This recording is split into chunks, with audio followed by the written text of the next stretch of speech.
each other's bodies at their worst and their best. Don't tell about the terrible tattoo on my chest. We'll delete each other's nudes out of a sign of respect. You've got dirt on me, I've got dirt on you. So let's keep this clean. It's not like we ain't got nothing to lose. Hey everyone, this is Josh Fox from the Courtyard Studios, here with Howl The Hum, otherwise known as Sam. We are not in our usual backstage in a small room at a live music venue today. We're at the grand City of London Distillery, giving us this amazing opportunity to come here and film. So first of all, I just wanted to ask you about what you're performing today and the tracks you've decided. So we released an album. I keep saying we because the band used to be 4 of us and now it's very much just me. We, the royal we, are going to play 3 tracks from the new album and 2 tracks from our first album. The 3 tracks are still, I can't really get them out of my head, so I need to play through them. And the other 2 are just like bad dreams. I can't stop thinking about them, so I need to get them out of my system somehow. Yeah. Nice. So maybe to people that don't know, maybe just give us a brief kind of development of what the band started and where it's at now. So it started with just me in New York, where I studied. I studied in New York and went to all the open mics. York's got like 365 pubs, so you're supposed to go to one every day of the year. And if you do that, you get some interesting Yes. Instead, we decided. So I was just going to all the open mics and folk nights and acoustic nights and things like that. And doing that, I met a bunch of different people who would just sort of get up and play like double bass or violin or play some terrible guitar or whatever, or very good guitar. And the good guitar players I kept, and the bad violinists I asked to leave. And then that eventually became the Howl The Hum, and then we started playing all over the UK. And then we released our first album, Human Contact, the name of which was not on purpose, but it landed right in the middle of the first lockdown. So releasing an album called Human Contact in the middle of a viral pandemic isn't a good idea. But still very proud of the record, but sadly the band sort of went our separate ways. So now it is just me on an extended ego trip.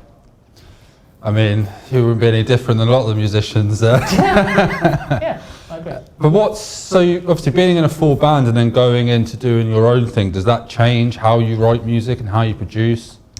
It's always been, the song has always come from me, so the idea would always come from me and then we'd build it up as a band. So the way that happened has changed, but so we recorded this latest album in Hackney, mostly using a producer and a bunch of my mates, a sort of revolving cast of musicians. And that felt a lot more collaborative because it just meant that if I could think of someone and they were a great musician that I thought that they'd be perfect for that part, that was the person that I'd call. And so it didn't feel restrictive, it felt like a community where I was just sort of calling from all sorts of people. And so it was made by dozens of us in the end. There were just loads and loads of people who were on the credits. The credits list is as long as the lyrics, it's massive. But I'm very proud because it feels like a record not just made by me, it feels like a record made by me and my friends and a community of us, yeah. Amazing. And do you think you'd ever go back into that band, or have you kind of found some freedom and a bit of... Yeah, I think so. I think it's good to leave the things that are done in the past. And I think those guys, they've all got like real jobs and lives and things like that. I'm the one out here pretending to be a musician for the rest of my life. So yeah, it's better that one's left in the past, I think. Oh, amazing. And your latest album is Same Mistakes Twice. Is there any kind of meaning behind? I guess the album name was a bit of a joke. Releasing a second album called Same Mistakes Twice implies that I'm just going to be doing everything that I did wrong on the first album a second time. Hopefully I avoided a lot of that. So this second album, it sounds a lot more real. The first album has a lot of synthesizers on it. The second album has a lot more sort of like breathable instruments. It's got a lot of saxophones and a lot of acoustic instruments on it. And to me, it's a lot of different vocals. So to me, it sounds like the album breathes a little bit more.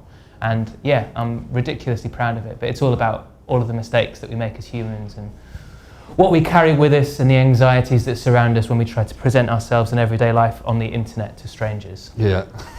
So you're with AWOL Records, which is a really interesting kind of setup. It's almost like you're independent, but you've got the kind of backing.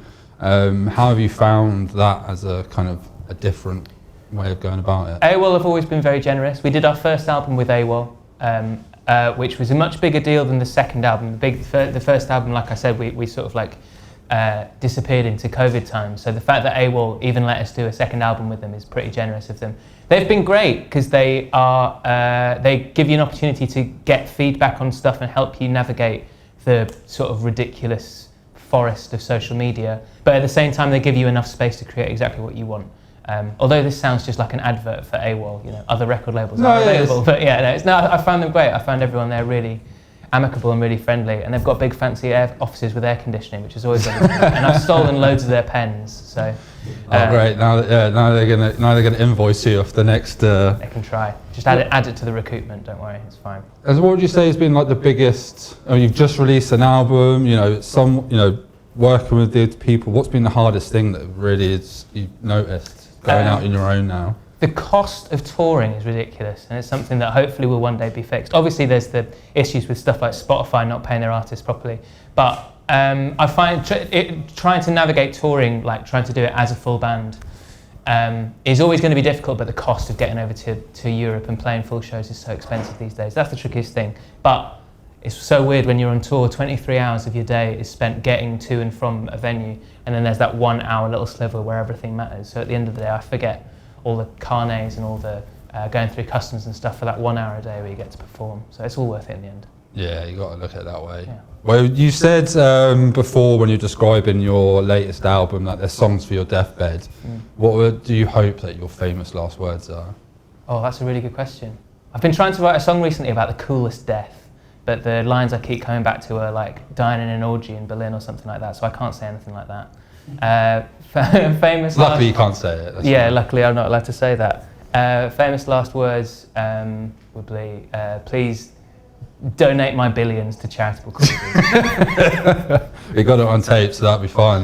Well, cheers for chatting to me. I'm really looking forward to your performance tonight and getting it out. It's going to be on YouTube and across our channels, and you can share with the world. It's an acoustic version of some of your songs that are on the track on the album. So I hope you enjoy it. We're going to. Thank you for chatting with me, and we'll see you guys soon. Thank you.